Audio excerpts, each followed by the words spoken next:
రాజకీయాల కోసం రైతులకు నీళ్ళు ఇవ్వకుండా చేసే ప్రయత్నం చేస్తున్నారు.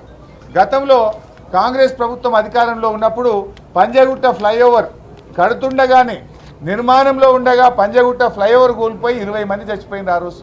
ఇగో ఇది ఫోటో ఇది. మరి ఆనాటి ప్రభుత్వంలో కూడా ఫ్లైఓవర్లు కూలిపోయినాయి కదా. గతంలో పుట్టంగండి రిజర్వాయర్, ఆనాటి ముఖ్యమంత్రి గారు పుట్టంగండి రిజర్వాయర్ను ప్రారంభిస్తే సాయంత్రానికి నీళ్లు బయటకు పోతే వెంటనే బంద్ చేసినారు కదా. దురదృష్టవశాత్తు కొన్ని సంఘటనలు జరుగుతాయి. ఆనాడు దేవాదుల్లో కూడా మీరు పంపులు ఆన్ చేయగానే పటాకుల్లాగా పైపులు వలిగిపోయి నీళ్లు గాలిలోకి ఎగిరినాయి, ఆకాశంలోకి ఎగిరినాయి. దాన్ని రెక్టిఫై చేయలేదా? తప్పు జరిగినప్పుడు తప్పకుండా దాన్ని రెక్టిఫై చేయాలి. కానీ మీరు దాన్ని భూతద్దంలో పెట్టి రైతులకు నష్టం చేసే పని చేయొద్దు, రైతులకు నష్టం చేసే విధంగా చేస్తున్నారు. ఇవాళ మీ అన్ని దివాలాకోరు రాజకీయాలు. మేము ముందుగానే నల్లగొండలో సభ పెట్టాము. ఈరోజు కృష్ణా జలాల విషయంలో మీరు ప్రాజెక్టులను కేంద్ర ప్రభుత్వానికి అప్పచెప్పి రాష్ట్ర ప్రయోజనాలు మంటగలుపుతున్నారని చెప్పి ప్రజా ఉద్యమానికి మేము లేవనెత్తినాం. దాంతో మీరు కళ్ళు తెరిచి అప్పటిదాకా నిద్రపోయిన మొద్దు నిద్రలో ఉన్నారు. ఈ కాంగ్రెస్ పార్టీని ప్రజా ఉద్యమంతో మేము తట్టి లేపితే నిన్న మీరు అసెంబ్లీలో తీర్మానం చేసి ప్రాజెక్టులు అప్పచెప్పమని అప్పుడు నిద్ర లేచిండ్రు. మీరు నిన్న లేచిండ్రు. అయితే ఇవాళ మా సభ ఉందని తెలిసే కావాలని మీరు పోటీ కార్యక్రమాన్ని ఏర్పాటు చేసినారు. ఈ ప్రజలు గమనిస్తూ ఉన్నారు. ఇవాళ మీ పర్యటన ఇది కొత్తది కాదు. ఆల్రెడీ 5 మంత్రులు పోయి వచ్చిండ్రు. నల్లగొండలో మీరు ఎక్కడ ఎక్స్పోజ్ అవుతారో అనో, మీరు చేసిన తప్పు ప్రజల ముందు మీ పరువు ఎక్కడ పోతుందనో, మీ తప్పిదాన్ని కప్పిపుచ్చుకోవడానికి పోటీ కార్యక్రమాన్ని పెట్టుతున్నటువంటి కాంగ్రెస్ నీతిని ఇవాళ రాష్ట్ర ప్రజలు గమనిస్తూ ఉన్నారు. Thank you. ఫలితాలు అందుకున్న రైతులను అడగండి, ఎలా మాకు మేలు జరిగిందో ఆ రైతులు కూడా చెప్తారు. ఇలా మొత్తంగా ఇలా నిన్నగాక మొన్న కర్ణాటక నుంచి కాంగ్రెస్ పార్టీ ఎమ్మెల్యేలు వచ్చినారు మన రాష్ట్రానికి. ఒక వారం కింద కర్ణాటక నుంచి కాంగ్రెస్ ఎమ్మెల్యేలు వస్తే ఎక్కడికి పంపినారు?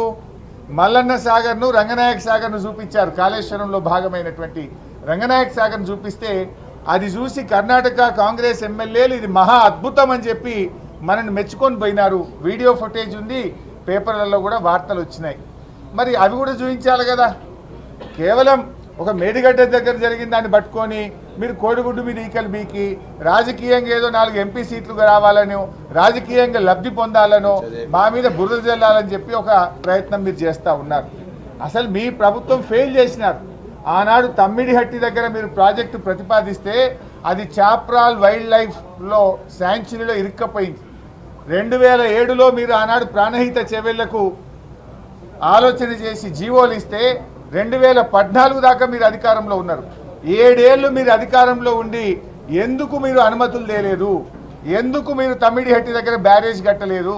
మహారాష్ట్రలో కాంగ్రెస్ ప్రభుత్వం, ఆంధ్రప్రదేశ్లో కాంగ్రెస్ ప్రభుత్వం, ఢిల్లీలో కాంగ్రెస్ ప్రభుత్వం, 3 చోట్ల కాంగ్రెస్ ప్రభుత్వం ఉన్న 7 ఏళ్లలో కనీసం ఆ ప్రాజెక్టుకు మీరు అనుమతులు కూడా ఎందుకు తేలేకపోయారో ఇవాళ ప్రజలకు సమాధానం చెప్పాలి.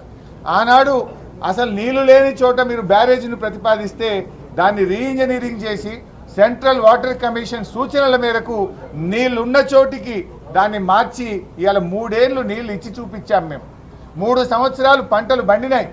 ఇవాళ ఎస్ఆర్ఎస్పి స్టేజ్ 2లో బారినాయి కాళేశ్వరం నీళ్లు, ఎస్ఆర్ఎస్పిలో బారినాయి కాళేశ్వరం నీళ్లు, ఉమ్మడి మెదక్ జిల్లాలో బారినాయి కాళేశ్వరం నీళ్లు, కరీంనగర్ జిల్లాలో బారినాయి కాళేశ్వరం నీళ్లు. ఎస్ఆర్ఎస్పి రివర్స్ పంపింగ్ చేసి శ్రీరామ్ సాగర్ ప్రాజెక్టుకు చేరినాయి కాళేశ్వరం నీళ్లు. దాని ద్వారా కోట్లాది రూపాయల పంట పండింది, 3 కోట్ల మెట్రిక్ టన్నుల వడ్లు పండినాయి. నిజాలు చెప్పకుండా కేవలం ఒక సంఘటనను తీసుకొని మీరు బురద జల్లే ప్రయత్నం చేస్తుండ్రు. మీరు ఇప్పటికే 5 మంత్రులు పోయినారు, విజిలెన్స్ టీం పోయింది. దానికి